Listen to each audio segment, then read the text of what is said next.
Hello दोस्तों, मैं नामिका सिंह स्वागत करती हूँ आप सबका आपके यूट्यूब चैनल नॉलेज कॉर्नर में। फ्रेंड्स, अगर आप एग्ज़ाम के लिए एनिमल सेल टॉपिक कंसिडर कर रहे हैं तो ये वीडियो आपके लिए बहुत ज़्यादा हेल्पफुल होने वाला है। चाहे आप बीपीएससी तैयारी की बात कर लीजिए, TGT, PGT, LT grade, GIC, GDC, DI, सभी एग्ज़ाम को ध्यान में रखते हुए ये जो क्वेश्चन पेपर है आपके लिए चलाया जा रहा है। इनमें से आप किसी भी टीचिंग एग्जाम की तैयारी कर रहे हैं तो चैनल से ज़रूर जुड़ें। साथ ही आपको बता दें, ये जो क्लास है आपका 6 to 8 तैयारी, 9, 10 और 11, 12 सबके लिए हेल्पफुल है। तो आप इसको ज़्यादा से ज़्यादा शेयर करें और ख़ुद भी चैनल के साथ कंटिन्यू बने रहें। एनिमल सेल में ये हमारी दूसरी क्लास है जिसमें आज हम लोग ultra structure of animal cell के सभी इंपॉर्टेंट क्वेश्चन डिस्कस करेंगे। लास्ट तक बने रहिएगा और पूछे गए क्वेश्चन का जवाब कमेंट बॉक्स में ज़रूर दीजिएगा। पहला क्वेश्चन है, कोशिका ए का परासरणी विभव 18 बार और दाब विभव 8 बार है, जबकि कोशिका बी का परासरणी विभव 14 बार एवं दाब विभव 2 बार है। जल के बहाव की दिशा क्या होगी? ऑप्शन दिया है कोशिका बी से कोशिका ए की तरफ, कोशिका ए से कोशिका बी की तरफ, कोई जल बहाव नहीं होगा, या दोनों तरफ। तो आपको एक बात बता दें, बहाव जो होता है वो हमेशा हायर से लोअर की तरफ जाता है, यानी उच्च दाब से निम्न दाब की तरफ जाता है। तो आप यहाँ पे देख लीजिए कि हाँ, उच्च दाब निम्न दाब कहाँ दिया हुआ है। तो इसका जो सही जवाब हो जाएगा वो कोशिका ए से बी की तरफ हो जाएगा। क्यों? क्योंकि देखिए, कोशिका ए का परासरणी विभव 18 है, ए का कितना है 18 है, और जबकि बी का कितना है 14 है, बी का कितना है 14 है। तो हमेशा हायर से लोअर की तरफ जो है ये जाएगा परासरणी विभव, इसलिए ऑप्शन बी इसका सही जवाब हो जाएगा। ये क्वेश्चन आपका यूपी एलटी ग्रेड में आया हुआ क्वेश्चन है। क्वेश्चन है, the cytoskeleton of eukaryotic cell is formed by. सुकेंद्रकीय कोशिका का कोशिका पंजर निर्मित होता है प्रोटीन फिलामेंट से, carbohydrate molecules, long chain fatty acid, या फिर कैल्शियम कार्बोनेट मॉलिक्यूल्स। जो सुकेंद्रित कोशिका होता है उसका कोशिका पंजर यानी कि साइटोस्केलेटन किससे बना होता है? तो इसका सही जवाब हो जाएगा ऑप्शन ए, प्रोटीन फिलामेंट से। किससे बना होता है? प्रोटीन फिलामेंट से बना होता है। बात करें यूकैरियोटिक कोशिका की तो इसमें 3 प्रमुख प्रकार के साइटोस्केलेटन के फिलामेंट होते हैं। पहला होता है माइक्रोफिलामेंट, दूसरा होता है माइक्रोट्यूब्यूल्स, और तीसरा होता है इंटरमीडिएटरी फिलामेंट। तीसरा क्या होता है? Intermediary filament. ठीक है, प्रत्येक एक अलग प्रकार के प्रोटीन सब यूनिट के पॉलीमराइजेशन द्वारा बनता है और इसकी अपनी विशिष्ट आकृति और ट्रांससेलुलर विवरण होता है। तीनों किससे बने होते हैं? प्रोटीन के फिलामेंट से बने होते हैं। ऑप्शन ए इसका सही जवाब हो जाएगा। अगला क्वेश्चन है, cristae are associated with which of the following. Cristae निम्नलिखित में से किससे संबंधित है? ऑप्शन ए है आपका साइटोप्लाज्म, प्रोटोप्लाज्म, माइटोकॉन्ड्रिया, या राइबोसोम। यहाँ से बहुत ज़्यादा क्वेश्चन पूछा जाता है और ये इसको माइटोकॉन्ड्रिया से एक एक कॉन्सेप्ट को अच्छे से मैं क्लियर करने वाली हूँ, बस आप पेशेंस के साथ बने रहिएगा। देखिए, अगर बात करें माइटोकॉन्ड्रिया के स्ट्रक्चर की तो कुछ इस तरह होता है। ये डबल हेलिक्स होता, मतलब डबल मेम्ब्रेन होता है।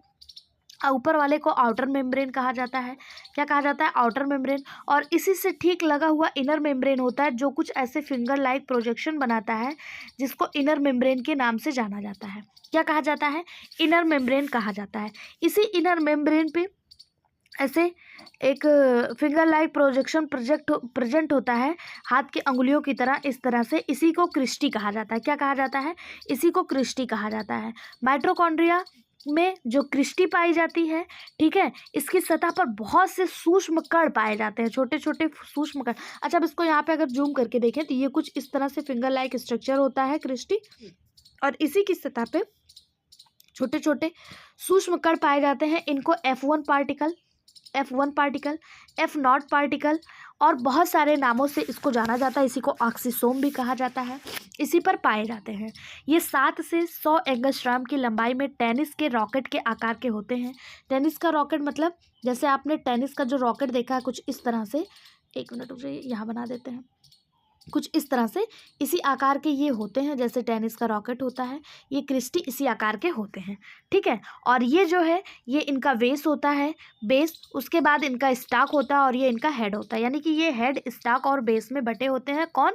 ये जो F1 पार्टिकल्स हैं, ठीक है। और यहाँ पे जो क्रिस्टी की बात की गई तो आप लोगों ने देखा ये माइटोकॉन्ड्रिया है, ये इसका इनर मेम्ब्रेन है। इसी पे जो ये फिंगर लाइक प्रोजेक्शन है इसी को क्रिस्टी कहा जाता है और इसी पे F1 पार्टिकल पाया जाता है, ठीक है। यहाँ से से बहुत सारे क्वेश्चन आई होप आप लोग का कंफर्म हो गया।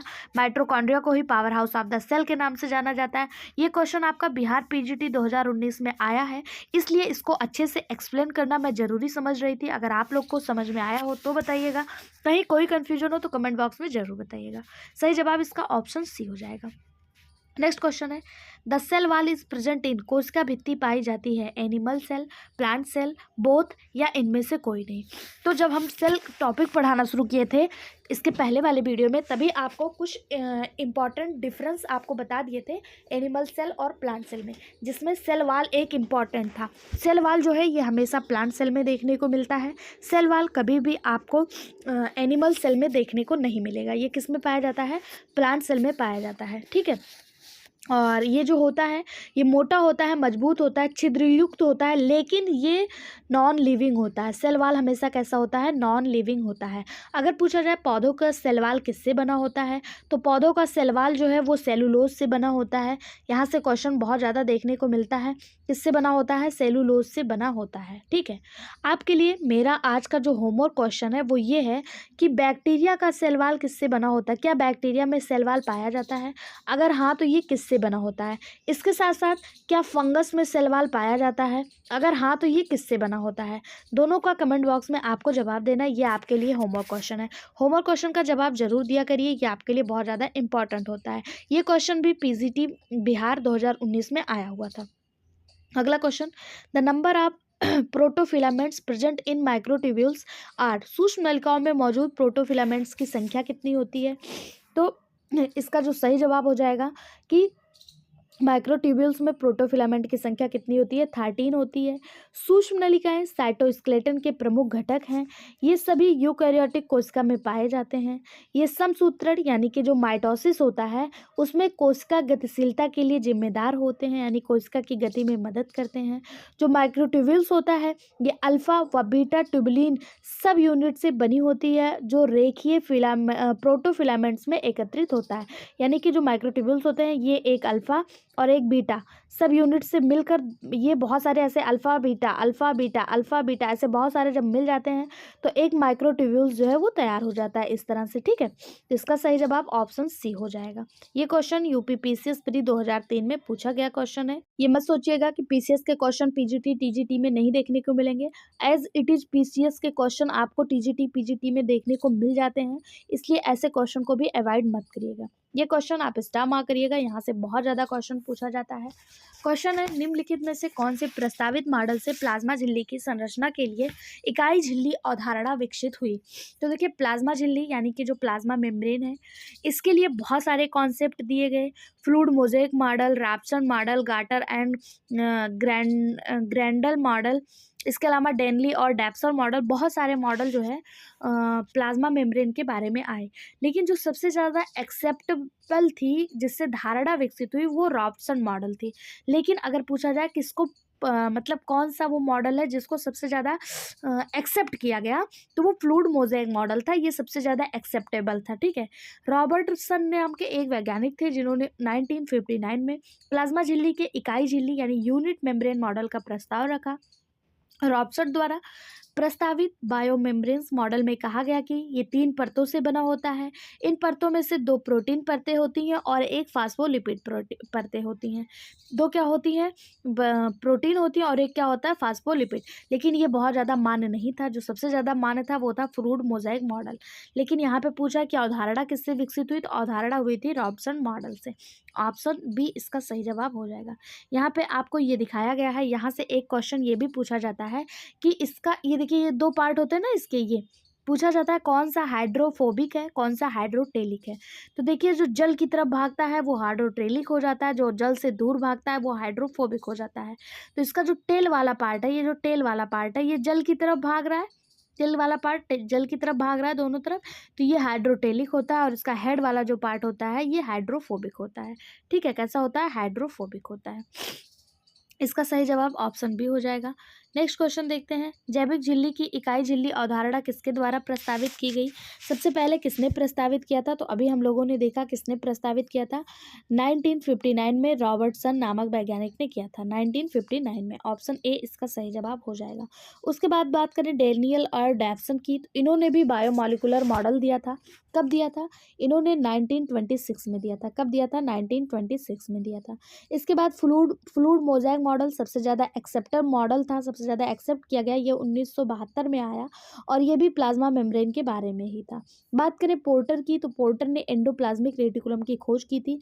यहाँ से भी क्वेश्चन पूछा जाता है, एंडोप्लाज्मिक रेटिकुलम की खोज करने वाले साइंटिस्ट का क्या नाम था? तो पोर्टर ने एंडोप्लाज्मिक रेटिकुलम की खोज की थी।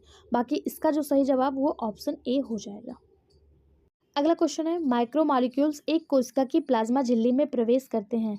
माइक्रोमॉलिक्यूल्स एक कोशिका की प्लाज्मा झिल्ली में कैसे प्रवेश करते हैं? डिफ्यूजन द्वारा, फिलामेंटेड डिफ्यूजन द्वारा, एक्सोसाइटोसिस द्वारा या फिर एंडोसाइटोसिस द्वारा। तो देखिए माइक्रोमॉलिक्यूल्स जो होते हैं वो कैसे प्रवेश करते हैं, तो जैसे मान लीजिए ये कोई सेल है, ये कोई सेल है, आपको पता है ये डबल मेम्ब्रेन होता है।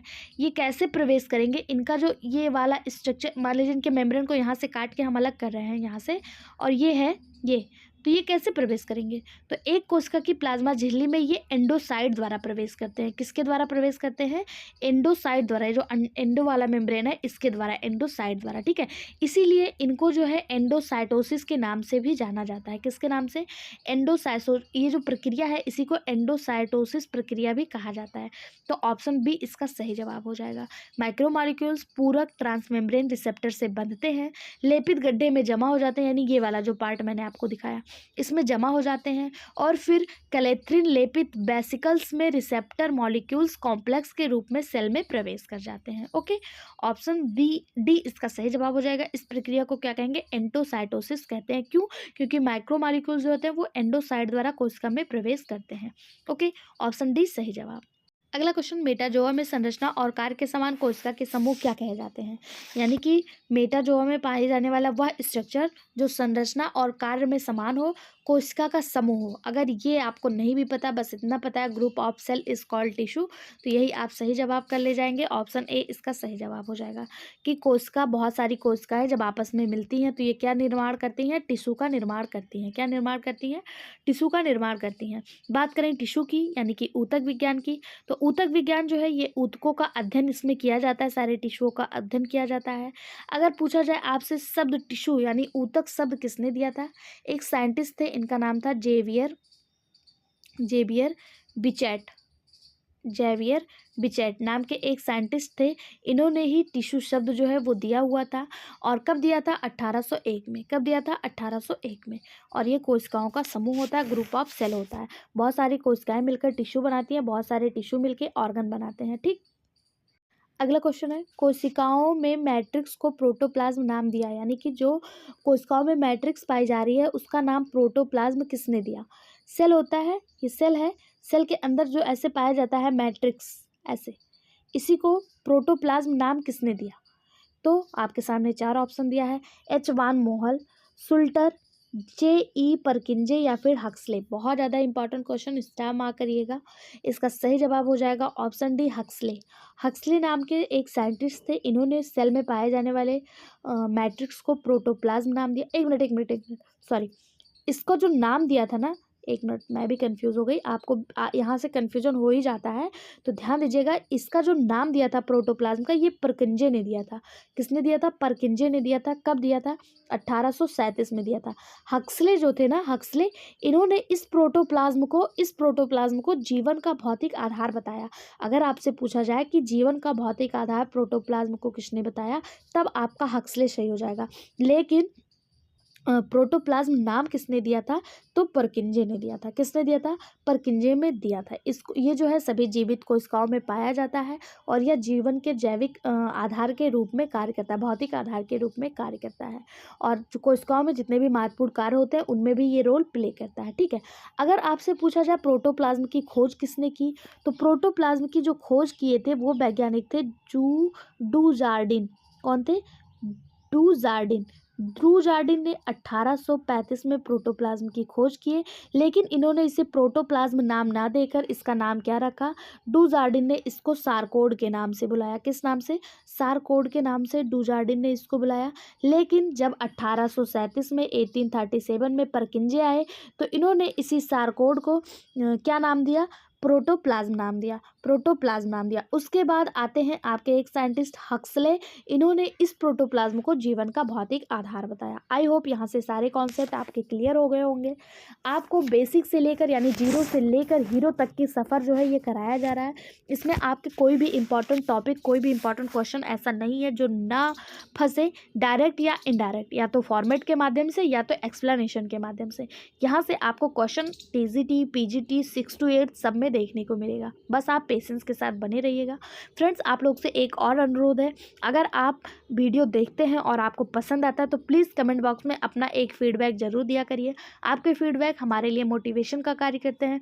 कुछ गिने चुने लोग हैं जैसे नीलम जी हैं और कुछ लोग हैं, ये लोग अपनी रिस्पॉन्सिबिलिटी अच्छे से हर दिन निभाते हैं और हमें कमेंट बॉक्स में कमेंट करते हैं। तो आप लोग से भी अनुरोध है कि प्लीज़ आप लोग भी कमेंट किया करिए। कमेंट करने में आपका कोई भी चार्ज, कोई भी पैसा नहीं लग रहा है।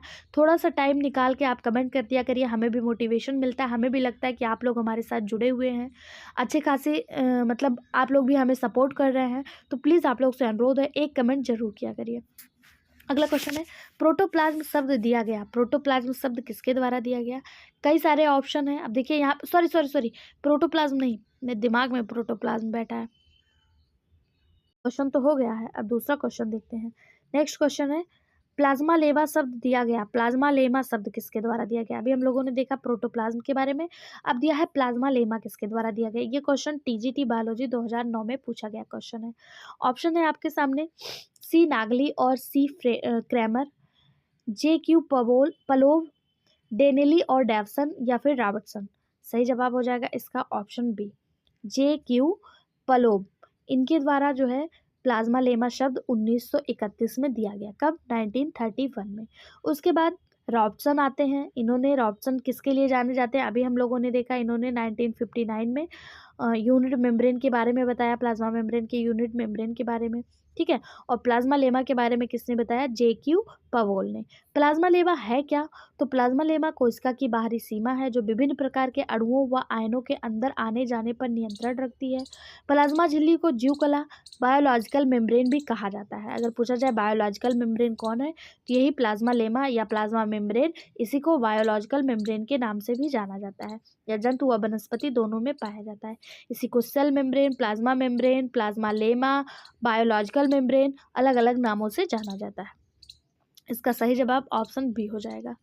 ये क्वेश्चन आप देख सकते हैं टीजीटी बायोलॉजी में आया है। नेक्स्ट क्वेश्चन, कोशिका की खोज सबसे पहले किसने की थी? ये क्वेश्चन राजस्थान पीजीटी में 2 बार आ चुका है। कोशिका की खोज सबसे पहले किसने की थी? अगर ऐसे क्वेश्चन दे दे तो सिंपल सा आप रॉबर्ट हुक मार करके आ जाइएगा। लेकिन अगर यहीं पे थोड़ा सा क्वेश्चन को घुमा के आपको दे दे लिविंग सेल की खोज सबसे पहले किसने की थी, यानी कि जीवित कोशिका की खोज सबसे पहले किसने की थी, तब रॉबर्ट हुक आपका गलत जवाब हो जाएगा। फिर इसका सही जवाब हो जाएगा एंटोनियो वान ल्यूवेनहॉक। कोशिका की जो खोज है वो सबसे पहले 1665 में, 1665 में रॉबर्ट हुक नामक वैज्ञानिक ने की थी। लेकिन इन्होंने जो कोशिका खोजी थी वो डेड सेल थी। कैसी थी? डेड सेल थी। उसके बाद एक साइंटिस्ट थे एंटोनियो वैन ल्यूवेनहॉक, इन्होंने 1779 में जीवित कोशिका की खोज की थी। कब की थी? जीवित कोशिका की खोज की थी। बात करें रॉबर्ट ब्राउन की, तो इन्होंने 1831 में प्रत्येक सेल में पाए जाने वाले न्यूक्लियस की खोज की थी। न्यूक्लियस की खोज किसने की थी? तो रॉबर्ट ब्राउन ने की थी। रॉबर्ट हुक ने क्या खोजा? कोशिका खोजा। और एंटोनियो वैन ल्यूवेनहॉक ने क्या खोजा? जीवित मतलब लिविंग सेल की खोज की। उसके अलावा बात करें स्वान की, तो स्वान और स्लाइडन नाम के 2 साइंटिस्ट थे। इन्होंने अपना जो है सेल सिद्धांत प्रतिपादित किया था, लेकिन दोनों का सेल सिद्धांत जो था वो अलग अलग था, ठीक है। स्लाइडन और स्लाइडन जो थे इन्होंने 1938 में प्रतिपादित किया और इन्होंने जो है 1939 में किया था। इंडिपेंडेंटली दोनों लोगों ने सेल थ्योरी दिया था और हम लोग एक साथ पढ़ लेते हैं स्लाइडन और स्वान की सेल थ्योरी, ठीक है। तो यहाँ से सारे कॉन्सेप्ट आई होप क्लियर हो रहे होंगे। कोई भी कन्फ्यूजन, कोई भी समस्या कमेंट बॉक्स में जरूर बताइएगा। अगला क्वेश्चन, निम्नलिखित संरचनाओं में से कौन एक गोल्जी कॉम्प्लेक्स में क्रियागत इकाई है? यानी कि इनमें से कौन सी वो कोशिका है जो गोल्जी कॉम्प्लेक्स में फंक्शनल यूनिट की तरह कार्य करता है? ऑप्शन है सिस्टर्नी, थैलेकॉइड, आर्कोप्लाज्म या फिर क्रिस्टी। तो इसका सही जवाब हो जाएगा ऑप्शन ए सिस्टर्नी। सिस्टर्नी जो है ये गोल्जी कॉम्प्लेक्स, गोल्जी बॉडी जिसकी खोज कैमिलो गोल्गी ने की थी, उसमें फंक्शनल यूनिट की तरह कार्य करता है। Golgi complex cisternae tubules vesicle से मिलकर बना होता है, यानी एक गोल्जी कॉम्प्लेक्स जो है ये देखिए, ये गोल्जी कॉम्प्लेक्स का ऐसे स्ट्रक्चर होता है। इसको गोल्जी बॉडी भी कहा जाता है क्योंकि इसे गोल्जी अपर्चर के नाम से भी जाना जाता है। इसकी खोज जो है कैमिलो गोल्गी ने की थी, उन्हीं के नाम पे इसका नाम रख दिया गया है। ठीक है, ये जो होता है सिस्टर्नी और ट्यूब्यूल वेसिकल से मिलकर बना होता है। ट्यूब्यूल वेसिकल क्या होते हैं? ट्यूब्यूल वेसिकल इसके छोटे छोटे ऐसे इस पे पार्ट पाए जाते हैं, इनको ट्यूब्यूल वेसिकल कहा जाता है। ठीक है, ये इसका पार्ट यहाँ से ऐसे मुड़ा होता है, इसी को ट्यूब्यूल वेसिकल्स कहा जाता है। सिस्टर्नी क्या होता है? ये जो फोल्ड स्ट्रक्चर है, जहाँ से ये ऐसे फोल्ड हो रहा है, ये जो स्ट्रक्चर है इसको सिस्टर्नी कहा जाता है। और जहाँ से देखिए, जहाँ से ये वाला भाग जुड़ता है इसको ल्यूमन कहा जाता है। क्या कहा जाता है? ल्यूमन कहा जाता है। और गोल्गी बॉडी के ऊपर वाले भाग को सिस कहा जाता है और नीचे वाले भाग को ट्रांस कहा जाता है। क्या कहा जाता है? ट्रांस कहा जाता है। ठीक है, तो इसका सही जवाब ऑप्शन ए हो जाएगा। इसमें कहीं भी थैलेकॉइड्स, आर्कोप्लाज्म और क्रिस्टी जैसी संरचना नहीं देखने को मिलती। थैलेकॉइड्स एटीपी मतलब ऊर्जा का सिक्का होता है। बहुत सारे ऊर्जा के थैलेकॉइड्स मिलकर एटीपी का निर्माण करते हैं। क्रिस्टी, ये आप लोगों ने अभी देखा था कि क्रिस्टी कहाँ पाई जाती है। ठीक है, बाकी ऑप्शन ए इसका सही जवाब हो जाएगा। नेक्स्ट क्वेश्चन देखते हैं। आंतरिक सूक्ष्म कणिका कलावलन बनाती है, ये क्या कहलाते हैं? Inner mitochondrial membrane form fold structure, मतलब ये क्या कहलाएंगे? इनर माइटोकॉन्ड्रियल मेम्ब्रेन जो है, मैंने आपको बताया माइटोकॉन्ड्रिया दो मेम्ब्रेन से मिलकर बना होता है। पहला वाला आउटर होता है और नीचे वाला जो होता है वो इनर होता है, और ये ऐसे फोल्ड स्ट्रक्चर बनाते हैं। पूछा जा रहा है यही जो फोल्ड स्ट्रक्चर है ये क्या कहलाएगा? तो मैंने आपको बताया था यही जो इनर मेम्ब्रेन है यही क्रिस्टी के नाम से जानी जाती है। ऑप्शन सी इसका सही जवाब हो जाएगा। माइटोकॉन्ड्रिया में माइटोकॉन्ड्रिया जो होता है ये लगभग 60 एंगस्ट्राम मोटी और वसा और प्रोटीन का बना होता है। ये बाहरी और भीतरी दो झिल्लियाँ पाई जाती हैं। इनकी संरचना इनकी जो रचना है वो इकाई झिल्ली की तरह होता है, यानी यूनिट झिल्ली की तरह होता है। लेकिन इनमें जो है ये फिंगर लाइक स्ट्रक्चर जो पाया जाता है इसको क्रिस्टी कहा जाता है। इसी पे F1 पार्टिकल्स पाया जाता है, जिसे ऑक्सीसोम या फ्नॉट पार्टिकल आदि के नाम से भी जाना जाता है। माइटोकॉन्ड्रिया में ही फोटोसिंथेसिस होता है। माइटोकॉन्ड्रिया के पास अपना खुद का डीएनए होता है। ठीक है, यहाँ से बहुत सारे क्वेश्चन आपके कंफर्म हो जाते हैं। ऑप्शन सी इसका सही जवाब हो जाएगा। अगला क्वेश्चन, निम्नलिखित में से किस प्रकार के सिस्टर्नी गोल्जी कॉम्प्लेक्स का निर्माण करते हैं? Of the following which type of cisternae make up the Golgi complex? Unpolarized, reticulate, polarized या फिर रफ? किस प्रकार के सिस्टर्नी जो है वो गोल्जी बॉडी बनाते हैं? तो इसका सही जवाब हो जाएगा ऑप्शन बी, रेटिकुलेट, यानी कि जालीदार। जालीदार सिस्टर्नी जो है ये गोल्जी कॉम्प्लेक्स का निर्माण करते हैं। बात करें पोलराइज्ड और अनपोलराइज्ड सिस्टर्नी की, तो ये चिकने और खुरदरे गोल्जी कॉम्प्लेक्स बनाते हैं। या जंतु और पादप कोशिकाओं में पाया जाता है। गोल्जी कॉम्प्लेक्स प्रोटीन लिपिड के अणुओं से बना होता है। कोशिका के अंदर और बाहर अन्य स्थानों पर उपयोग के लिए ये तैयार होता है। ठीक है, ऑप्शन बी इसका सही जवाब हो जाएगा। गोल्जी कॉम्प्लेक्स को ही traffic police of the cell के नाम से जाना जाता है। ये इसका स्ट्रक्चर है गोल्जी कॉम्प्लेक्स का। अगला क्वेश्चन है, राइबोसोम की संरचना किसके बनी होती है? The structure of ribosome. Ribosome क्या है? तो राइबोसोम को protein factory of the cell के नाम से जाना जाता है। राइबोसोम दो प्रकार का होता है, एक 70S एक 80S होता है। 70S सभी यूकैरियोटिक में पाया जाता है और 80S जो है 70S प्रोकैरियोटिक में पाया जाता है और 80S यूकैरियोटिक में पाया जाता है। सर्वप्रथम पलैडे नाम के एक वैज्ञानिक थे जिन्होंने 1955 में राइबोसोम की खोज की थी। किसने की थी? पैलाडे नाम के साइंटिस्ट ने की थी। किसने? पैलाडे नाम के साइंटिस्ट ने की थी।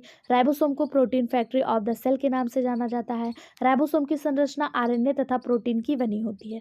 तो ऑप्शन बी इसका सही जवाब हो जाएगा। किसकी बनी होती है? आरएनए और प्रोटीन की बनी होती है। बात करें माइटोकॉन्ड्रिया की, माइटोकॉन्ड्रिया और क्लोरोप्लास्ट और केंद्रक तीन ऐसे होते हैं जिनके पास अपना खुद का राइबोसोम पाया जाता है। ये राइबोसोम कहाँ पाए जाते हैं? माइटोकॉन्ड्रिया, हरित लवक और केंद्रक के पास पाए जाते हैं। माइटोकॉन्ड्रिया, हरित लवक और केंद्रक, यहाँ से भी क्वेश्चन पूछा जाता है, ध्यान दीजिएगा। माइटोकॉन्ड्रिया, क्लोरोप्लास्ट और न्यूक्लियस के पास अपना पर्सनल राइबोसोम प्रेजेंट होता है जो प्रोटीन बनाने का कार्य करता है। ठीक, ऑप्शन बी इसका सही जवाब हो जाएगा। ये आरएनए और प्रोटीन का बना होता है। अगला क्वेश्चन है, ऑफ द फॉलोइंग सब cellular structure which can not be isolate intact? निम्नलिखित उपकोशिका संरचनाओं में से कौन अछूड़ पृथक नहीं किया जा सकता? ऑप्शन है एंडोप्लाज्मिक रेटिकुलम, लाइसोसोम, माइटोकॉन्ड्रिया या न्यूक्लियस। तो इसका जो सही जवाब है वो हो जाएगा ऑप्शन ए एंडोप्लाज्मिक रेटिकुलम। इसी को अलग नहीं किया जा सकता। एंडोप्लाज्मिक रेटिकुलम एक सतत झिल्ली प्रणाली है जो यूकैरियोटिक कोशिकाओं के साइटोप्लाज्म में के भीतर चपटी थैली की श्रृंखला बनाती है या प्रोटीन संश्लेषण, संशोधन और प्रोटीन के परिवहन में मुख्य भूमिका निभाती है। क्यों निभाती है? क्योंकि ये मान लीजिए आपका न्यूक्लियस है, न्यूक्लियस से ये लगा है एंडोप्लाज्मिक रेटिकुलम और इसी एंडोप्लाज्मिक रेटिकुलम पे जो है राइबोसोम पाया जाता है, इसीलिए ये प्रोटीन निर्माण में भी महत्वपूर्ण रोल अदा करता है। सभी यूकैरियोटिक कोशिकाओं में एंडोप्लाज्मिक रेटिकुलम पाया जाता है। ये दो प्रकार के होते हैं, एक स्मूथ एंडोप्लाज्मिक रेटिकुलम और एक होता है SER और एक होता है रफ एंडोप्लाज्मिक रेटिकुलम। SER में जहाँ पे वो नहीं पाया जाता, राइबोसोम नहीं पाया जाता, वो स्मूथ एंडोप्लाज्मिक रेटिकुलम होते हैं। ये वसा सिंथेसिस करते हैं, लिपिड सिंथेसिस करते हैं। ये क्वेश्चन मैंने आपसे होमवर्क में दिया था, आप लोगों में से किसी एक ने ही इसका सही जवाब दिया है कि स्मूथ एंडोप्लाज्मिक रेटिकुलम लिपिड का संश्लेषण करते हैं और रफ एंडोप्लाज्मिक रेटिकुलम प्रोटीन का संश्लेषण करते हैं। इसी तरह अगर आप लोग कमेंट में हर पूछे गए क्वेश्चन का जवाब देंगे तो हमें भी मोटिवेशन मिलता रहेगा। ठीक है, इसका सही जवाब ऑप्शन ए हो जाएगा। अगला क्वेश्चन है, रॉबर्ट ब्राउन अपनी किस खोज के लिए जाने जाते हैं, यानी रॉबर्ट ब्राउन ने किसकी खोज की? तो हम लोगों ने देखा था 1831 ईस्वी में रॉबर्ट ब्राउन ने किसकी खोज की थी? केंद्रक की खोज की थी। इसको आप याद कर सकते हैं। जनरली आप जो फल खाते हैं, जैसे कोई भी फल मान लीजिए, जैसे आपने छुहारा खाया, मान लीजिए मेवा है, छुहारा खाया, या एप्पल मान लीजिए आपने एप्पल खाया, उसका जो बीज होता है वो उसके बिल्कुल सेंटर में होता है। ये मान लीजिए आपका एप्पल है, एप्पल के बिल्कुल सेंटर में उसका बीज होता है। बीज का कलर ऑलवेज आप देखते होंगे कि बीज का जो कलर होता है वो ऑलवेज आपको कुछ ब्राउनिश देखने को मिलता होगा। कैसा देखने को मिलता होगा? ब्राउनिश देखने को मिलता होगा। तो आप इसी से याद कर सकते हैं कि इसी तरह सेल जो होता है वो भी उसके बीच में केंद्रक पाया जाता है और वो भी ब्राउन रंग का होता है, यानी इसकी खोज रॉबर्ट ब्राउन ने की। इस तरह से आप इसको याद कर सकते हैं। ठीक है, अगर बात करें सेल की, सेल में न्यूक्लियस की, तो इसकी खोज 1831 में किया गया था। कब किया गया? आर्किड के जड़ में किया गया। किसने किया? रॉबर्ट ब्राउन ने किया। इसका स्पेसिफिक नाम क्या है? तो इसे कंट्रोल रूम ऑफ सेल या फिर ब्रेन ऑफ सेल के नाम से भी जाना जाता है। ब्रेन ऑफ सेल या कंट्रोल रूम ऑफ सेल के नाम से भी जाना जाता है। यहाँ से क्वेश्चन पूछा जाता है कंट्रोल रूम ऑफ सेल कौन है? तो इसी केंद्रक को यानी कि न्यूक्लियस को कहा जाता है। बात करें माइटोकॉन्ड्रिया की, power house of the cell, Golgi body, इसको traffic police of the cell के नाम से जाना जाता है।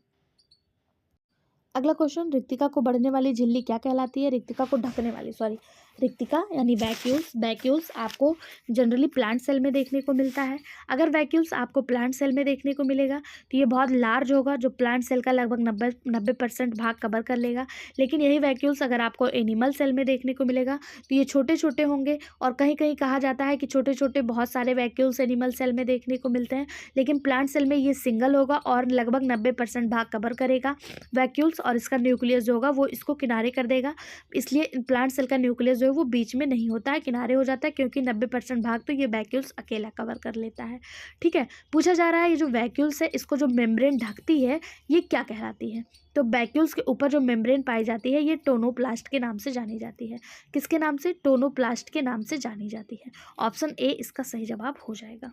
अगला क्वेश्चन, मानव शुक्राणु में माइटोकॉन्ड्रिया किस भाग में पाया जाता है? न्यूक्लियस, एक्रोसोम, मिडिल एपिस या फिर टेल? तो इसका सही जवाब हो जाएगा ऑप्शन सी, मिडिल पीस। मानव शुक्राणु में माइटोकॉन्ड्रिया उसके मिडिल पीस में पाया जाता है। मानव का जो स्पर्म होता है, ह्यूमन स्पर्म, ये 3 भागों से मिलकर बना होता है। 3 भाग इसमें कौन कौन से होते हैं? ये मान लीजिए ह्यूमन स्पर्म, एक डायग्राम बनाने की कोशिश करती हूँ। ये हो गया इसका टेल, टेल के बाद ये हो गया इसका मिडिल पीस। क्या हो गया? Middle piece. और उसके बाद ये ऐसे होता है, ये इसका हेड होता है, ये ऐसे होता है टेल। ठीक है, ये ऐसे होता है। तो माइटोकॉन्ड्रिया जो होती है ये कहाँ पाया जाता है? इसी मिडिल वाले भाग में माइटोकॉन्ड्रिया पाई जाती है। यहाँ पे ऐसे होता है मिडिल भाग, ऐसे यहाँ पे। ठीक है, ये हेड हो गया, यहीं पे जो है माइटोकॉन्ड्रिया देखने को मिलता है। शुक्राणु की जो पूंछ है ये सूक्ष्म नलिकाओं से बनी होती है। शुक्राणु कोशिका की संरचना में एक सिर, एक मध्य और एक पूंछ होता है। ठीक है, यह मानव नर युग्मक है, यानी कि इसको स्पर्म कहा जाता है इंग्लिश में। शुक्राणु केंद्रक दो मुख्य कार्यों के लिए महत्वपूर्ण है। सबसे पहले शुक्राणु फ्लैजेलम बनाता है जो पूंछ को गति करता है, जिससे ये जाके ओवम से अटैच हो जाता है। और दूसरा जो है, इसका कार्य निषेचन के बाद भ्रूण के विकास में भी महत्वपूर्ण रोल अदा करता है। ठीक है, किसमें? भ्रूण के विकास में भी अपना इंपॉर्टेंट रोल अदा करता है। तो इसका सही जवाब जो हो जाएगा, यहाँ पे जो क्वेश्चन पूछा गया, मानव शुक्राणु माइटोकॉन्ड्रिया के किस भाग में मिलता है, तो ये मिडिल पीस में देखने को मिलता है। ऑप्शन सी इसका सही जवाब हो जाएगा। अगला question, centriole is found in, तारक काय कहाँ पाए जाते हैं? Centriole, animal cell, red algae, prokaryotes या फिर फ्लावरिंग प्लांट्स। सही जवाब हो जाएगा, सेंट्रियोल जो है ये एनिमल सेल में देखने को मिलता है। या एक गोल स्ट्रक्चर होता है, यानी गोलाकार संरचना होती है जो केंद्रक की बाहरी सतह पर लगभग मध्य में स्थित होती है। यह मुख्य रूप से जंतु कोशिकाओं में और साथ ही साथ कुछ पादप कोशिकाओं में भी देखने को मिलता है, कुछ कवक में भी देखने को मिलेगा, लेकिन मुख्य रूप से यह किस में देखने को मिलेगा? जंतु कोशिकाओं में मिलता है। ठीक है, यह प्रायः दो स्पिंडल के आकार के कणों से बना होता है। इसी को सेंट्रियोल कहा जाता है। सेंट्रियोल के चारों तरफ एक स्वच्छ कोशाद्रव घेरा होता है। ये जो कोशाद्रव घेरा होता है, इसी को सेंट्रोस्फियर कहते हैं। क्या कहते हैं? सेंट्रोस्फियर कहते हैं। इसका सही जवाब ऑप्शन ए हो जाएगा। अगर बात किया जाए कि सेंट्रियोल का कार्य क्या है, ये रोल किस में प्ले करता है, तो ये कोशिका विभाजन में रोल प्ले करता है। किसमें? कोशिका विभाजन में। कोशिका जब विभाजन होती है तो ये तंतुओं का यानी कि फिलामेंट्स का निर्माण करता है। ठीक है, और कोशिका विभाजन के समय सेंट्रियोल दो भागों में बंटकर दो विपरीत ध्रुवों की ओर चला जाता है। ये जब आप मियोसिस और माइटोसिस प्रक्रिया पढ़ेंगे तो देखेंगे कि सेंट्रियोल जो है एक फिलामेंट्स बनाता है, जिससे ये दोनों आपस में बंध जाते हैं और कट कर दो विभिन्न भागों में चले जाते हैं। ठीक है, जनरली ये एनिमल सेल में देखने को मिलता है, लेकिन सम एल्गी और सम फंगी में भी देखने को मिल जाता है। अगला क्वेश्चन है, अत्यंत छोटे आकार की कोशिका जिसे हम केवल आँख से भी देख सकते हैं, कि मतलब पूछा जा रहा है कि कितनी छोटी रहेगी कि हम उसको अपनी आंखों से देख लेंगे, उसको देखने के लिए माइक्रोस्कोप की ज़रूरत नहीं होगी। तो इसका सही जवाब हो जाएगा ऑप्शन बी, 100 माइक्रोन यानी 100 माइक्रोन तक की छोटी कोशिकाओं को हम अपनी आंखों से देख सकते हैं। इसके नीचे जाएगा तो वो हमारी आंखों से दिखाई नहीं देगा। अब तक की सबसे छोटी कोशिका 1.0 माइक्रोन और सबसे लंबी कोशिका 90 सेंटीमीटर की खोजी गई है। ये किसकी है? तो ये पीपीएलओ की है, जो माइकोप्लाज्मा यानी पीपीएलओ में पाई जाती है। और ये किसकी है? तो ये न्यूरॉन्स यानी हमारा जो नर्व सिस्टम है उसकी कोशिका है। ठीक है, इसका सही जवाब ऑप्शन बी हो जाएगा। अगला क्वेश्चन है, मीजोसोम संबंधित नहीं है। ध्यान दीजिएगा, यहाँ दिया है नहीं है, ये मत कर दीजिएगा कि किससे संबंधित है, नहीं तो आता हुआ क्वेश्चन भी गलत हो जाएगा। मीजोसोम किससे संबंधित नहीं है? Cell wall formation, DNA replication, respiration या फिर प्रोटीन सिंथेसिस। तो सही जवाब हो जाएगा option D, protein synthesis. Mesosome स्थिति और कार्य के आधार पर दो प्रकार के होते हैं, एक पेरिफेरल मेसोसोम और एक सेंट्रल मेसोसोम। जो पेरिफेरल मेसोसोम होते हैं इन्हें परिधीय कहा जाता है, परिधीय मेसोसोम।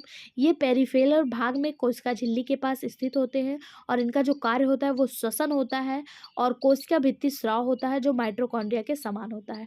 यानी ये क्या करते हैं? कोशिका भित्ति तो बनाते हैं, श्वसन भी करते हैं। इसके अलावा जो सेंट्रल मेसोसोम होता है, ये क्या करता है? ये साइटोप्लाज्म में स्थित होता है और इसका मुख्य कार्य डीएनए रिप्लिकेशन का और कोशिका विभाजन में मदद करना होता है। इसका तो मतलब ये तीनों ही कार्य कर रहे हैं। ठीक है, और ये जो कर क्या नहीं रहे, तो ये प्रोटीन सिंथेसिस नहीं कर रहे हैं। तो ऑप्शन डी इसका सही जवाब हो जाएगा। अगला क्वेश्चन है, सूची एक को सूची दो, अच्छा नहीं, इसमें कौन करेक्ट नहीं है बताना है। ठीक है, ध्यान दीजिएगा, इसमें कौन सा करेक्ट नहीं है। इस टाइप के क्वेश्चन हम इसके पहले के वीडियो में भी कवर कर चुके हैं। पहला दिया है potassium ion pump. Potassium ion pump क्या ये पैसिव ट्रांसपोर्ट है? तो यही आपका गलत हो जाएगा, क्योंकि potassium ion pump, sodium ion pump, ये सारे जो होते हैं ये एक्टिव ट्रांसपोर्ट होते हैं। कैसे होते हैं? एक्टिव ट्रांसपोर्ट होते हैं। सोडियम पोटेशियम पंप सक्रिय परिवहन यानी एक्टिव ट्रांसपोर्ट का भाग होता है, जो कि उनके खिलाफ आयनों का पंपिंग करता है। ठीक है, यही गलत हो जाएगा। बाकी fluid mosaic model Singer Nicolson ने दिया था। Movement of water across semipermeable osmosis कहलाता है और प्लांट सेल में प्लाज्मोडेस्माटा पाया जाता है। ठीक है, अगला क्वेश्चन है,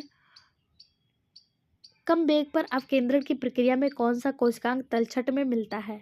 option mitochondria, nuclei, Golgi complex या राइबोसोम। सही जवाब हो जाएगा इसका ऑप्शन बी, न्यूक्लियाई। अपकेंद्र यानी कि जो क्या बोलते हैं उसको,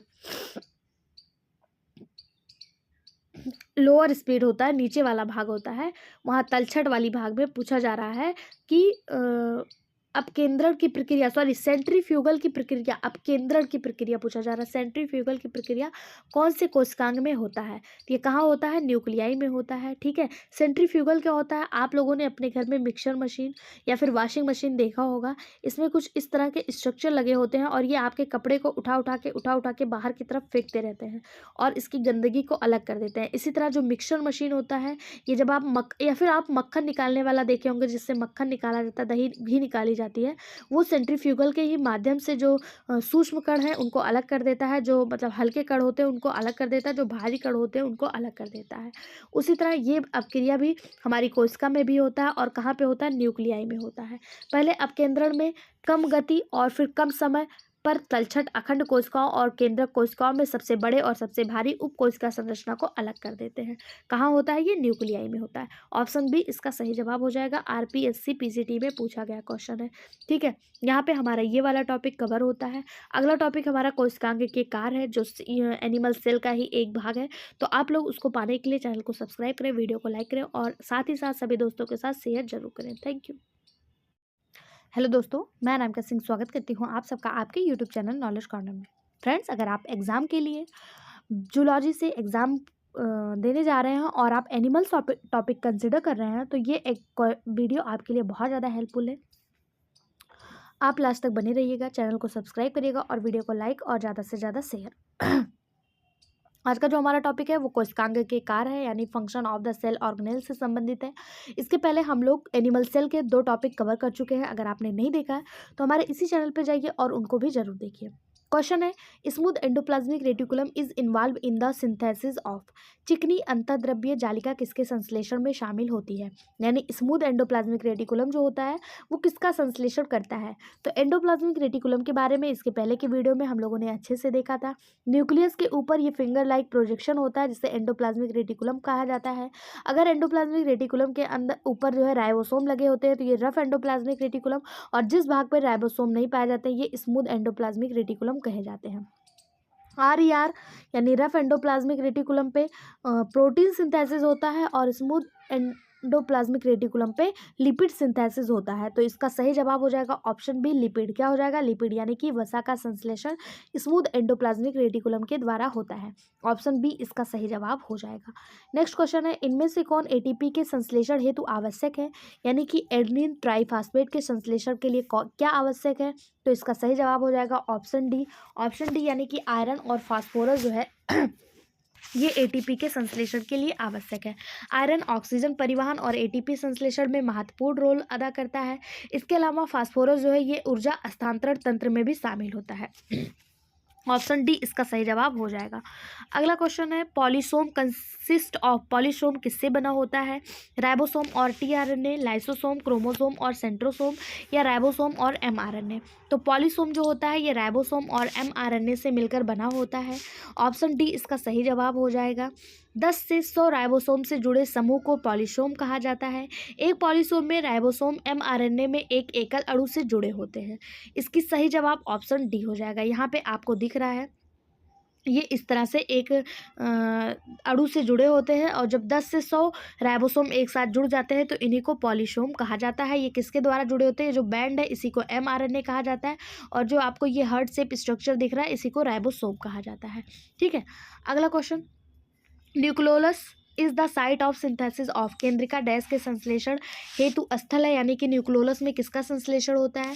protein, messenger RNA, transfer RNA या राइबोसोमल आरएनए? सही जवाब option D, ribosomal RNA. Nucleolus में राइबोसोमल आरएनए का संश्लेषण होता है। अगला, डैश लगभग सभी पादप कोशिकाओं में नहीं मिलता है, यानी इनमें से वो कौन सी चीज़ है जो पादप कोशिकाओं में लगभग नहीं देखने को मिलता है?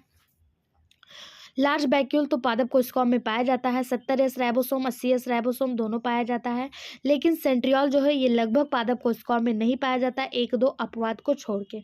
तारक केंद्र कोशिका विभाजन में मदद करता है, या सीलिया तथा फ्लैजला के निर्माण में सहायता करता है, और यही तारक केंद्र यानी सेंट्रियोल जो है ये स्पर्म का टेल भी बनाता है। इसकी खोज जो है 1888 में यानी 1888 में टी बोवरी नामक वैज्ञानिक ने किया था। ये जनरली पादप सेल में नहीं पाया जाता है। अगला, कौन सा कोशिकांग पादप कोशिका में नहीं पाया जाता? तो अभी हम लोगों ने देखा कौन सा नहीं पाया जाता है, सेंट्रियोल यानी कि तारक काय। ऑप्शन बी इसका सही जवाब हो जाएगा। अगला क्वेश्चन है, आरपीएससी पीजीटी में आया हुआ है, निम्नलिखित में से कौन सा पादप कोशिका में अनुपस्थित है? वही क्वेश्चन देख लीजिए, सेम घुमा के दूसरी तरह दे दिया। सही जवाब ऑप्शन सी सेंट्रियोल। अगला, शुक्राणु की पूंछ किसकी बनी होती है, यानी टेल। तो अभी हम लोगों ने देखा कि शुक्राणु का जो टेल होता है उसमें जो है सेंट्रियोल मदद करता है। सेंट्रियोल में भी जो पाया जाने वाला माइक्रोट्यूब्यूल्स है वो इसकी सहायता करता है। ऑप्शन ए इसका सही जवाब हो जाएगा। शुक्राणु क्या होता है? शुक्राणु जिसे स्पर्म कहा जाता है, ये जो है 3 भागों से मिलकर बना होता है। एक टेल होता है, एक मिडिल पार्ट होता है और एक हेड होता है। ठीक है। अगला क्वेश्चन, डैश का मुख्य कार्य द्रव्य को संवेशित करना, अंतः कोशिकीय लक्ष्य तक पहुंचना, या कोशिका के बाहर श्रावण करना। मतलब वो किस चीज़, इसमें से वो किसका कार्य है जो यहाँ पे पूछा जा रहा है। The principal function of dash packaging of material to deliver to intracellular target और सीक्रेट आउटसाइड द सेल, यानी मटेरियल को पैक करना, इंट्रासेलुलर तक पहुँचाना, या फिर आउटसाइड द सेल से बाहर निकालना, किसका कार्य होता है?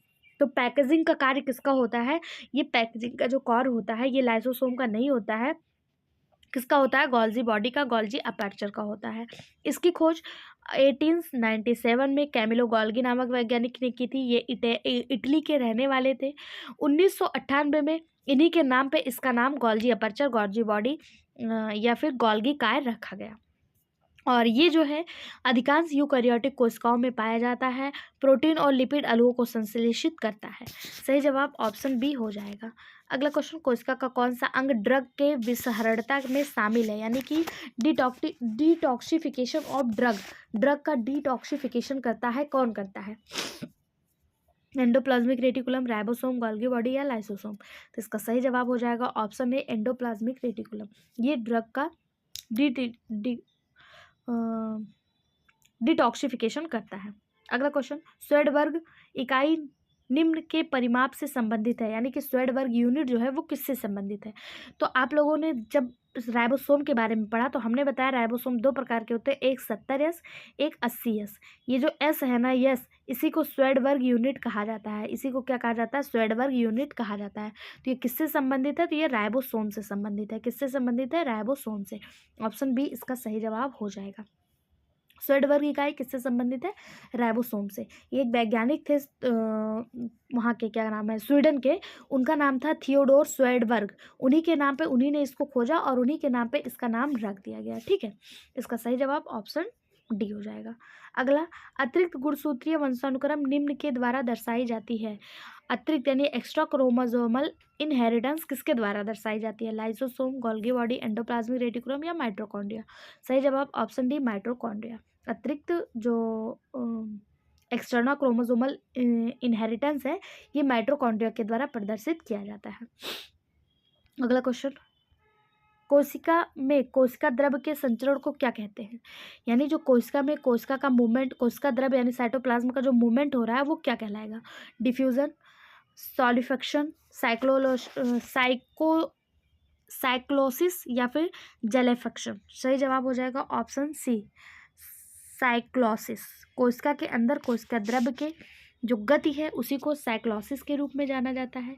इसे साइटोप्लाज्मिक स्ट्रीमिंग भी कहा जाता है, साइटोप्लाज्मिक स्ट्रीमिंग। ठीक है, यह प्रोटीन, पानी और ऑक्सीजन के अंतःकोशिकीय परिवहन में मदद करता है। ऑप्शन सी इसका सही जवाब हो जाएगा। आमतौर पर बड़े पौधे और पशु कोशिकाओं पर यह देखा जाता है। पहली बार इसकी खोज जो है वो 1830 में हुई थी, साइक्लोसिस प्रोसेस की। ठीक है, अगला question, non living cell is known to be without, कोशिका जीवित नहीं है, मतलब किसके बिना कोशिका जो है वो जीवित नहीं रहता है? क्लोरोप्लास्ट, राइबोसोम, माइटोकॉन्ड्रिया या न्यूक्लियस। इसका सही जवाब हो जाएगा ऑप्शन डी न्यूक्लियस। इसे ब्रेन ऑफ सेल के नाम से जाना जाता है। इसके बिना कोई भी कोशिका जीवित नहीं रह सकती है। सारी जितनी कोशिका की जितनी भी एक्टिविटी होती है इसे न्यूक्लियस के द्वारा मॉनिटर की जाती है, इसीलिए इसके बिना कोशिका का जीवित रहना असंभव है। बिहार पीजीटी 2019 में आया हुआ क्वेश्चन है। अगला क्वेश्चन, माइटोकॉन्ड्रिया पाए जाते हैं। माइटोकॉन्ड्रिया कहाँ पाए जाते हैं? तो माइटोकॉन्ड्रिया जो है ये सभी यूकैरियोटिक कोशिकाओं में पाए जाते हैं। ये जो इसका मुख्य कार्य है ये एटीपी का निर्माण करता है, यानी एडेनोसिन ट्राइफॉस्फेट यानी ऊर्जा का निर्माण करता है। ऑप्शन बी इसका सही जवाब हो जाएगा। अगला, फर्नांडिस मोरन कर्ड F1 पार्टिकल जिसे कहा जाता है, फर्नांडिस मोरन कर्ड कहाँ पाया जाता है? इसके पहले के वीडियो में हमने बहुत अच्छे से समझा है। माइटोकॉन्ड्रिया के क्रिस्टी पे F1 particle, F0 particle, F0 particle या ऑक्सीसोम या इसी को फर्नांडिस मोरन कर्ड के नाम से जाना जाता है, ये वहीं पर पाया जाता है। ठीक है, अगला क्वेश्चन कहाँ पे? माइटोकॉन्ड्रिया में। अगला क्वेश्चन, कोशिका जिसमें झिल्ली नहीं होती है, कौन सी कोशिका है जिसमें झिल्ली नहीं होती है? यहाँ से आपको दो क्वेश्चन बताएंगे। एक तो वह कोशिका जिसमें झिल्ली नहीं होती और दूसरा मानव बॉडी में पाए जाने वाले सबसे छोटा कोशिका। दोनों का जवाब एक ही होगा, राइबोसोम। ठीक, राइबोसोम की खोज सर्वप्रथम पैलाडे नामक वैज्ञानिक ने 1955 में की थी। इस पर कोई मेम्ब्रेन नहीं होता है और ये सबसे छोटी कोशिका होती है। इसे ऑर्गेनेली विद ऑर्गेनेल भी कहा जाता है, क्योंकि यह खुद एक ऑर्गेनेली के ऊपर प्रेजेंट होता है, एंडोप्लाज्मिक रेटिकुलम के अंदर प्रेजेंट होता है। ठीक, अगला क्वेश्चन, स्रावी कोशिकाओं में प्रचुर मात्रा में स्मूथ एंडोप्लाज्मिक रेटिकुलम इंगित करता है, यानी स्मूथ एंडोप्लाज्मिक रेटिकुलम क्या कार्य करता है? तो लिपिड सिंथेसिस करता है, बहुत अच्छे से हम लोग समझ चुके हैं।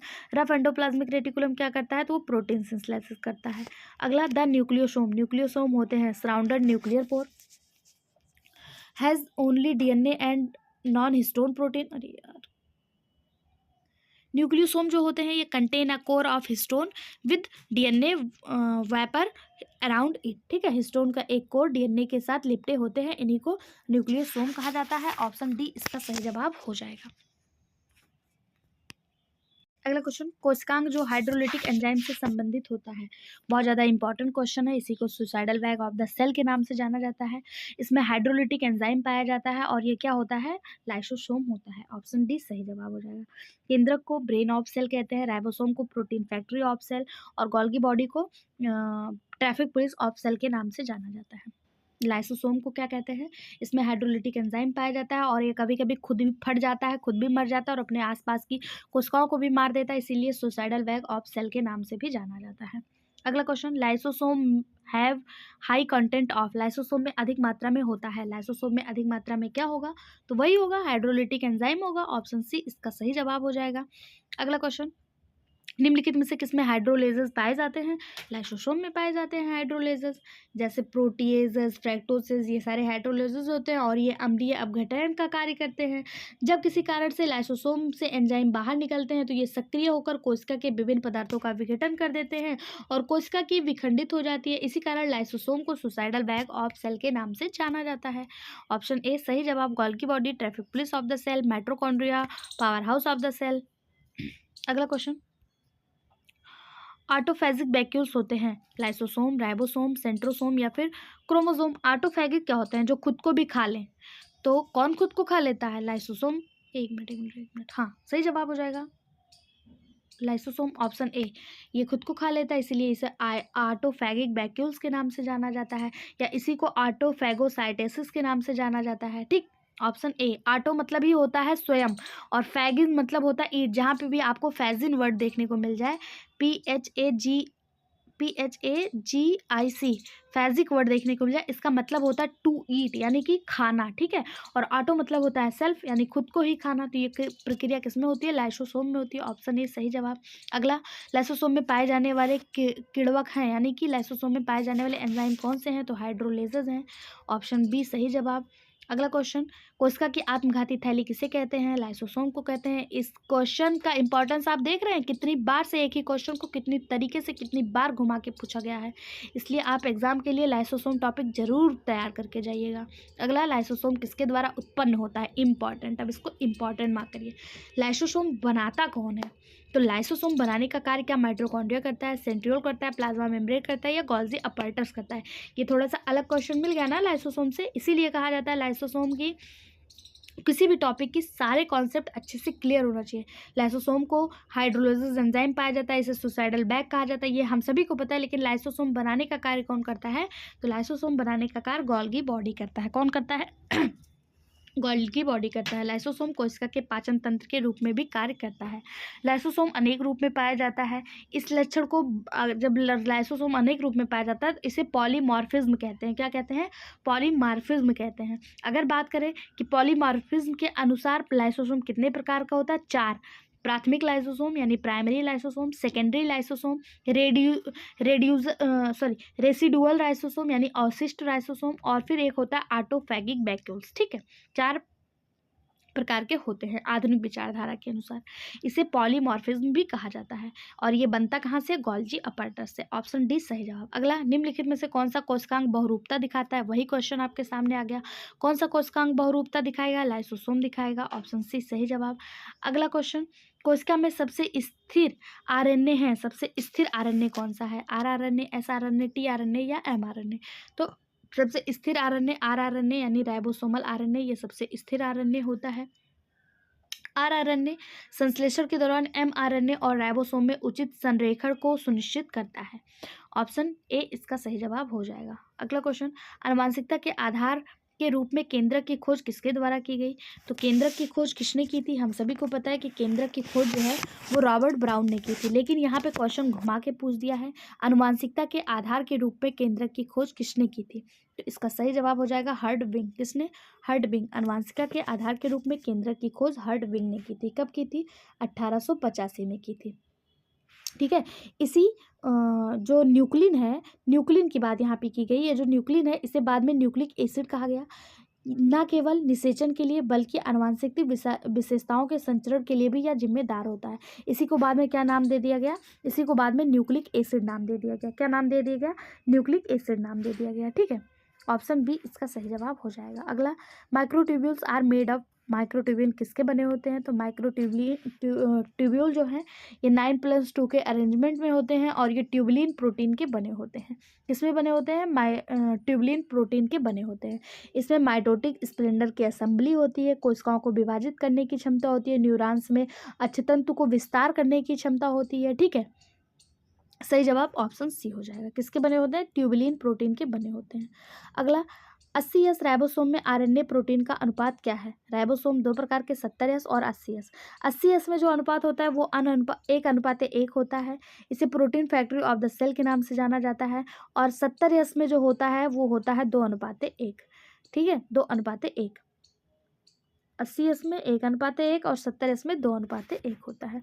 अगला क्वेश्चन, राइबोसोम प्रोटीन और डैश के बने होते हैं। राइबोसोम और प्रोटीन और किसके बने होते हैं? तो राइबोसोम प्रोटीन और आरएनए यानी राइबोसोमल आरएनए के बने होते हैं। अगला, कार्य के साथ संरचना जोड़ी के संबंध में निम्नलिखित में से कौन सा सही मेल नहीं है? कौन सा सही मेल नहीं है? पहला दिया है गोल्गी कॉम्प्लेक्स और जटिल अणुओं का टूटना। तो गोल्गी कॉम्प्लेक्स में जटिल अणु कहाँ टूटेंगे? गोल्गी कॉम्प्लेक्स का अणुओं को तोड़ने में कोई भूमिका ही नहीं है। यही आपका गलत हो जाएगा, क्योंकि गोल्गी कॉम्प्लेक्स एक कारखाने के रूप में कार्य करता है। गोल्गी कॉम्प्लेक्स को traffic police of the cell के नाम से जाना जाता है। इससे आरएनए से प्राप्त प्रोटीन को आगे संशोधित किया जाता है। इसमें कोई भी टूटने का कार्य नहीं होता है। आगे भी देख लेते हैं, माइटोकॉन्ड्रिया और एटीपी का उत्पादन। बिल्कुल सही जवाब है, माइटोकॉन्ड्रिया में एटीपी का उत्पादन होता है। एंडोप्लाज्मिक रेटिकुलम और प्रोटीन सिंथेसिस। एंडोप्लाज्मिक रेटिकुलम में पाया जाने वाला राइबोसोम प्रोटीन सिंथेसिस करता है। सही जवाब है। लाइसोसोम और कोशिकीय बहुलक का एक कलल में रूपांतरण, ये सही है। गलत जो है वो ऑप्शन ए है, और गलत होते हुए भी यही सही हो जाएगा, क्योंकि पूछा कौन सा सही मेल नहीं। ऑप्शन ए इसका सही जवाब हो जाएगा। अगला क्वेश्चन देखते हैं, लाइसोसोम में किसकी बड़ी संख्या में उपस्थिति इसकी विशेषता होती है? यानी लाइसोसोम में वो कौन सी चीज़ पाई जाती है जो लाइसोसोम को स्पेशल बनाती है? तो इसमें पाए जाने वाला हाइड्रोलेज एंजाइम। ऑप्शन डी इसका सही जवाब हो जाएगा। अगला, गोल्गी बॉडी का प्रमुख कार्य क्या है? गोल्गी बॉडी लाइट पर निर्भर प्रकाश संश्लेषण, इलेक्ट्रॉन का परिवहन, शुगर के साथ प्रोटीन का लिंकेज या फिर स्पिंडल फाइबर का संगठन। तो गोल्गी बॉडी का जो मुख्य कार्य है वो linkage of protein with sugar. Option C इसका सही जवाब हो जाएगा। इसकी खोज कैमिलो गोल्गी ने 1898 में की थी। अगला क्वेश्चन, सूची 1 को सूची 2 से मिलाना है। पहले में है डीएनए रिप्लिकेशन उसके बाद दिया हुआ है विकास यानी कि डेवलपमेंट, उसके बाद माइटोसिस और प्रोटीन संश्लेषण। अगर आपको इसमें से कुछ नहीं पता तो मैंने इतनी बार आपको बता दिया कि प्रोटीन संश्लेषण राइबोसोम में होता है, यानी कि 4 का 1 आप देख सकते हैं, आप एलिमिनेशन माध्यम से भी इसको सॉल्व कर सकते हैं। 4 का 1 आपको कहाँ पे दिया हुआ है, देखिए 4 का A देखिए यहाँ ऑप्शन ए में ही आपको देखने को मिल जा रहा है और किसी में भी नहीं दिया है। ठीक है, तो इस हिसाब से अगर आपको इस तरह के क्वेश्चन से आपको घबराना डरना बिल्कुल नहीं है। एलिमिनेशन के माध्यम से आप सॉल्व कर लीजिएगा कि प्रोटीन सिंथेसिस कहाँ होता है, राइबोसोम में। कभी कभी डायरेक्ट क्वेश्चन भी देखने को मिल जाता है। इसके अलावा डीएनए रिप्लिकेशन की बात करें तो ये पॉलीमरेज एंजाइम के द्वारा संभव होता है। डेवलपमेंट यानी विकास ये सोमेट्रोट्रोपिन के द्वारा संभव है। और माइटोसिस जो है ये माइटोजेंस। तो इसका सही जवाब ये हो जाएगा, ऑप्शन ए इसका सही जवाब हो जाएगा। ठीक है, अगला क्वेश्चन देखते हैं। इसका पीडीएफ फ्री ऑफ कॉस्ट हमारे टेलीग्राम चैनल पे मिल जाएगा, पीडीएफ जरूर ले लें, रिवीजन करने में आसानी होगी। अगला क्वेश्चन, यदि एक कोशिका में एक हल्का विष डाला जाता है तो निम्नलिखित में से कौन मुख्य रूप से विषहरण प्रक्रिया में जिम्मेदार होता है। विषहरण प्रक्रिया के लिए कौन जिम्मेदार होता है, हम लोग पहले भी पढ़ चुके हैं, एंडोप्लाज्मिक रेटिकुलम। इसमें भी जो स्मूथ एंडोप्लाज्मिक रेटिकुलम होता है ये डिटॉक्सिफिकेशन की प्रक्रिया में भाग लेता है। यह कोशिका के में कंकाल की भांति कार्य करता है, इसीलिए इसे स्केलेटन ऑफ सेल के नाम से भी जाना जाता है। ऑप्शन डी इसका सही जवाब हो जाएगा। अगला, माइटोकॉन्ड्रिया का डीएनए होता है। माइटोकॉन्ड्रिया का डीएनए कैसा होता है, नेकेड, डबल स्टैंडर्ड, सर्कुलर या ऑल ऑफ दीज। तो माइटोकॉन्ड्रिया, न्यूक्लियस और प्लास्टिड तीनों के पास, माइटोकॉन्ड्रिया और क्लोरोप्लास्ट के पास अपना खुद का डीएनए पाया जाता है। और ये जो माइटोकॉन्ड्रिया का डीएनए होता है ये नेकेड भी होता है, डबल स्टैंडर्ड भी होता है और सर्कुलर भी होता है, यानी ऑल ऑफ एबव इसका सही जवाब हो जाएगा। नेक्स्ट क्वेश्चन, कोशिका में ग्लाइकोलिपिड तथा ग्लाइकोप्रोटीन बनाने का स्थल कौन सा है। ग्लाइकोलिपिड और ग्लाइकोप्रोटीन ये गोल्गी बॉडी में बनता है, ऑप्शन डी इसका सही जवाब हो जाएगा। कहाँ पे बनता है, गोल्गी बॉडी में बनता है। अगला क्वेश्चन, F1 कण कहाँ पाया जाता है, बार बार हमने पढ़ा है कि ये माइटोकॉन्ड्रिया में पाया जाता है, ऑप्शन बी इसका सही जवाब हो जाएगा। अगला क्वेश्चन, राइबोसोम केंद्रक है। राइबोसोम किसका केंद्रक है, प्रोटीन संश्लेषण, प्रकाश संश्लेषण, वसा संश्लेषण या श्वसन। तो हम सभी को पता है राइबोसोम में प्रोटीन संश्लेषण होता है, ऑप्शन ए इसका सही जवाब हो जाएगा। अगला क्वेश्चन, राइबोसोम नहीं smooth endoplasmic reticulum perform, smooth endoplasmic reticulum क्या कार्य करता है। तो स्मूथ एंडोप्लाज्मिक रेटिकुलम के बारे में हम लोगों ने देखा कि ये लिपिड संश्लेषण करता है, लेकिन इसके अलावा ये स्टेराइल उपचारक भी है, यानी स्टेराइल मेटाबॉलिज्म का भी कार्य करता है। तो ऑप्शन इसका सही जवाब जो हो जाएगा ए और सी हो जाएगा। ठीक है, एंडोप्लाज्मिक रेटिकुलम में जब राइबोसोम उपस्थित नहीं रहता है तो ये चिकनी यानी कि स्मूथ एंडोप्लाज्मिक रेटिकुलम हो जाता है। यह लिपिड का संश्लेषण करता है, ग्लाइकोनेओजेलाइसिस करता है, यानी कि ग्लाइकोजेनोलाइसिस भी करता है, ये भी इसका सही है। ठीक है, इसके अलावा ये जो है स्टेराइल उपचायक उपापचय भी करता है और डिटॉक्सिफिकेशन भी करता है। हम लोगों ने देखा था एंडोप्लाज्मिक रेटिकुलम डिटॉक्सिफिकेशन करता है, यानी ऑल ऑफ एबव इसका सही जवाब हो जाना चाहिए। ठीक है, अगला क्वेश्चन, कोशिकांग जिसमें एक कोशिका में वायु श्वसन होता है, कौन से कोशिका में एरोबिक रिस्पायरेशन देखने को मिलता है। इसका सही जवाब हो जाएगा ऑप्शन डी माइटोकॉन्ड्रिया। माइटोकॉन्ड्रिया में एरोबिक रिस्पायरेशन देखने को मिलता है, इसे power house of the cell के नाम से जाना जाता है। यह ऊर्जा एटीपी के रूप में संचित होती है, इसका निर्माण एडीपी व अकार्बनिक फास्फेट के संयोग से होता है। ठीक, ऑक्सीजन की क्रेब्स चक्र प्रक्रिया माइटोकॉन्ड्रिया में मैट्रिक्स में संपन्न होती है। ऑक्सीकरण की इलेक्ट्रॉन अभिगम एवं फास्फोरिलीकरण की प्रक्रिया माइटोकॉन्ड्रिया के ऑक्सीसोम यानी कि F1 पार्टिकल पर संपन्न होती है। यहाँ से भी क्वेश्चन पूछा जाता है। क्रेब्स चक्र कहाँ होती है, तो माइटोकॉन्ड्रिया के मैट्रिक्स में। इलेक्ट्रॉन ट्रांसपोर्ट सिस्टम कहाँ होता है, तो माइटोकॉन्ड्रिया के क्रिस्टी पर पाए जाने वाले F1 पार्टिकल में। अगला क्वेश्चन, एक कोशिका में निम्नलिखित में से एक लघुत्तम कोशिकांग है, यानी कि छोटा कोशिकांग कौन सा है, लाइसोसोम, फेरोसोम, पैरोक्सीसोम या फिर राइबोसोम। तो हम लोगों ने देखा था बिना मेम्ब्रेन के सबसे छोटा कोशिकांग राइबोसोम होता है। अगला क्वेश्चन, वायवीय श्वसन के दौरान सबस्ट्रेट स्तर फास्फोलीकरण होता है केवल कोशिका द्रव में, माइटोकॉन्ड्रिया में, कोशिका द्रव और माइटोकॉन्ड्रिया दोनों में, कोशिका द्रव और गोल्गी कॉम्प्लेक्स में। सही जवाब ऑप्शन सी कोशिका द्रव और माइटोकॉन्ड्रिया दोनों में। एरोबिक रिस्पायरेशन के दौरान सबस्ट्रेट स्तर का फास्फोलीकरण कोशिका द्रव तथा माइटोकॉन्ड्रिया दोनों में होता है, ऑप्शन सी इसका सही जवाब हो जाएगा। अगला, शुक्राणु का एक्रोसोम किसमें व्युत्पन्न होता है। शुक्राणु का जो एक्रोसोम है हमने अभी पढ़ा था कि ये गोल्गी बॉडी से बना होता है। ऑप्शन डी इसका सही जवाब हो जाएगा। शुक्राणु का एक्रोसोम किसका व्युत्पन्न है, किससे बना होता है, किससे डेराइव होता है, तो गोल्गी बॉडी से होता है। गोल्गी बॉडी की गुहाओं में अनेक प्रकार के एंजाइम्स तथा पॉलीसेक्राइड पाए जाते हैं और इसी से शुक्राणु के एक्रोसोम का निर्माण होता है। यहाँ पे आपको शुक्राणु का एक अच्छा सा डायग्राम बना के दिखाया गया है। यहाँ पे देखिए, यहाँ से बहुत सारे क्वेश्चन आपके क्लियर होने वाले हैं। तो देखिए, सबसे पहले अगर बात करें ये कितने भागों में बटा होता है, 3। एक हो गया टेल, एक हो गया मिडिल पार्ट और एक हो गया हेड। ठीक है, 3 भागों में बना होता है। जो इसका टेल वाला भाग होता है ये इसके ऊपर वाले भाग को प्लाज्मा मेम्ब्रेन कहा जाता है। ये एक्सियल फिलामेंट्स प्रेजेंट होता है, इस पे टेल वाले भाग पे एक्सियल फिलामेंट्स प्रेजेंट होता है। बात करें इसके हेड में, हेड जो है ये इसका हेड वाला भाग है। और अगर बात करें मिडिल वाला पार्ट, ये बहुत ज़्यादा मतलब इम्पॉर्टेंट है। क्यों इम्पॉर्टेंट है? क्योंकि ये जो मिडिल वाला भाग है यहीं पे माइटोकॉन्ड्रिया प्रेजेंट होता है, यहीं पे सेंट्रियोल प्रेजेंट होता है और यहीं पे गोल्गी बॉडी प्रेजेंट होता है। और जो इसका ये एक्रोसोम, ये जो हेड वाला भाग है इसी को एक्रोसोम कहा जाता है और यह गोल्गी बॉडी से ही मिलकर बना होता है। किससे बना होता है? गोल्गी बॉडी से मिलकर बना होता है। अब इसके एक्रोसोम में क्या पाया जाता है? इसके एक्रोसोम में इसके हेड में क्या पाया जाता है? न्यूक्लियस पाया जाता है और इसके हेड में ही एक्रोसोम पाया जाता है। ठीक। अगला question, acrosome is made up of. Acrosome किसका बना होता है? तो अभी हम लोगों ने देखा एक्रोसोम गोल्गी बॉडी का बना होता है। किसका बना होता है? गोल्गी बॉडी का बना होता है। गोल्गी बॉडी को traffic police of the cell के नाम से जाना जाता है, इसी को लाइपोप्रोटीन कहते हैं, इसी को डिक्टियोसोम के नाम से भी जाना जाता है। अगला, आ न्यूक्लियोसोम कंसिस्ट ऑफ। एक न्यूक्लियोसोम क्या क्या अपने पास रखता है? क्या वो डीएनए, आरएनए और हिस्टोन रखता है? केवल डीएनए रखता है, डीएनए और नॉन हिस्टोन रखता है, या फिर डीएनए और हिस्टोन रखता है? सही जवाब हो जाएगा ऑप्शन डी, एक न्यूक्लियोसोम डीएनए और हिस्टोन अपने पास रखता है। ऑप्शन डी इसका सही जवाब हो जाएगा। यहाँ से एक क्वेश्चन बहुत ज़्यादा पूछा जाता है कि डीएनए, देखिए न्यूक्लियोसोम में क्या होता है? डीएनए व हिस्टोन से बना होता है। इसमें H2A, H2B, H3 और H4 प्रोटीन के 2-2 अणु होते हैं, इसलिए इसे ऑक्टामर भी कहा जाता है।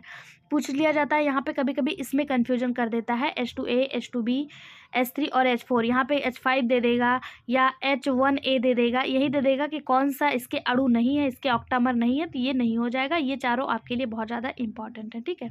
अगला, राइबोसोम की उप इकाइयों में mRNA जुड़े होते हैं। राइबोसोम की उप इकाइयों में mRNA जुड़ते हैं। किससे जुड़ते हैं? F1 की उपस्थिति में, F2 की उपस्थिति में, F3 की उपस्थिति में या फिर F4 की उपस्थिति में। राइबोसोम एक जटिल आणविक मशीन है, इस पर कोई भी मेम्ब्रेन नहीं पाया जाता। ये सबसे छोटा कोशिकांग है। ये इसे protein factory of the cell के नाम से जाना जाता है। और इस पर जो mRNA होते हैं यानी मैसेंजर आरएनए होते हैं, ये F2 की उपस्थिति में जुड़े होते हैं। किसकी उपस्थिति में? F2 की। राइबोसोम की उप इकाइयाँ आपस में जो जुड़ती हैं वो mRNA में 3 कारक F1, F2 और F3 होते हैं। mRNA और tRNA आपस में जुड़ने के लिए F2 कारक के लिए जिम्मेदार होता है। ठीक है, ऑप्शन बी इसका सही जवाब हो जाएगा। अगला क्वेश्चन, निम्नलिखित में से कौन सा कोशिकांग डीएनए रहित होने पर भी द्विगुणन में समर्थ है? यानी उसमें डीएनए नहीं पाया जाता लेकिन फिर भी वो रिप्लिकेशन कर लेता है। प्लाज्मिड, माइटोकॉन्ड्रिया, सेंट्रियोल या केंद्रक? सही जवाब हो जाएगा ऑप्शन सी, सेंट्रियोल। इसमें डीएनए नहीं होता है लेकिन ये जो है अपने अंदर रिप्लिकेशन की प्रक्रिया कर लेता है, रिप्लिकेशन की क्षमता पाई जाती है। अगला, centriole takes part in. Centriole भाग लेता है, किस में भाग लेता है? तो अभी हम लोगों ने देखा सेंट्रियोल जो है ये रिप्लिकेशन की प्रक्रिया इसमें पाई जाती है। सेंट्रियोल स्पिंडल निर्माण व माइक्रोट्यूब्यूल्स के निर्माण में भाग लेता है। तो यहाँ पे केवल स्पिंडल निर्माण दिया, ऑप्शन डी सही जवाब हो जाएगा। इसके अलावा जो सेंट्रियोल है ये माइक्रोट्यूब्यूल्स के निर्माण में भी भाग लेता है। सेंट्रियोल एक कोशिकीय अंग है जो कि केवल जानवरों यानी एनिमल सेल में ही पाई जाती है। कोशिका चक्र की प्रक्रिया भी यही सेंट्रियोल नियंत्रित करती है। अगला क्वेश्चन, कौन सा कोशिकांग वायवीय श्वसन का स्थल है? यानी कि एरोबिक रिस्पायरेशन कहाँ होता है? तो अभी हम लोगों ने देखा था एरोबिक रिस्पायरेशन माइटोकॉन्ड्रिया के क्रिस्टी में होता है। ऑप्शन सी इसका सही जवाब हो जाएगा। क्लोरोप्लास्ट वनस्पति रिस्पायरेशन के लिए जिम्मेदार होता है और राइबोसोम को protein factory of the cell के नाम से जाना जाता है।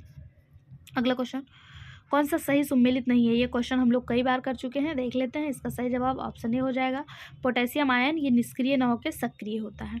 अगला, अब केंद्रण के दौरान कौन सा कोशिका अंग कम गति पर तलछट करेगा? कौन सा करेगा अब केंद्रण के दौरान? Mitochondria, nuclei, Golgi complex, ribosome. इसको भी पहले पढ़ चुके हैं, इसका सही जवाब ऑप्शन बी न्यूक्लियाई हो जाएगा। ये क्वेश्चन पहले भी पढ़ चुके हैं। अगला, कोशिका विभाजन के समय कोशिका पट्टली का निर्माण हेतु उत्तरदायी कोशिकांग है?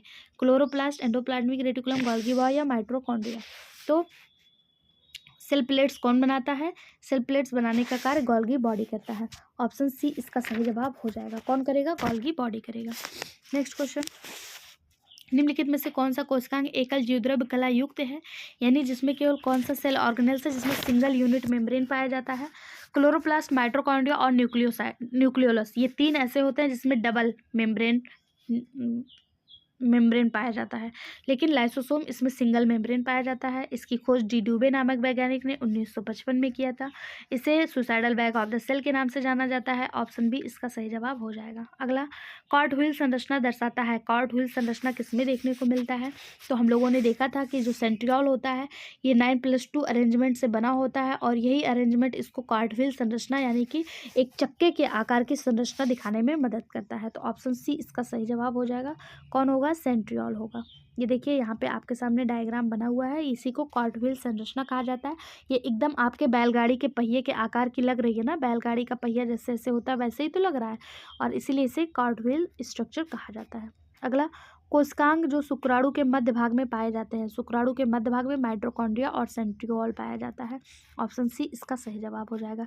हेड वाले भाग में देख लीजिए, हेड वाले भाग में केंद्रक पाया जाता है, गोल्गी बॉडी पाया जाता है। माइटोकॉन्ड्रिया और सेंट्रियोल मिडिल में पाया जाता है, और टेल यानी आखिरी भाग में इसे एक्सियल फिलामेंट्स पाया जाता है। क्या पाया जाता है? Axial filaments. अगला, सिकुड़ती हुई रिक्तिका का प्रधान कार्य है, यानी कि जो कंट्रोक्टाइल वैक्यूल है इसका मेजर कार्य क्या है?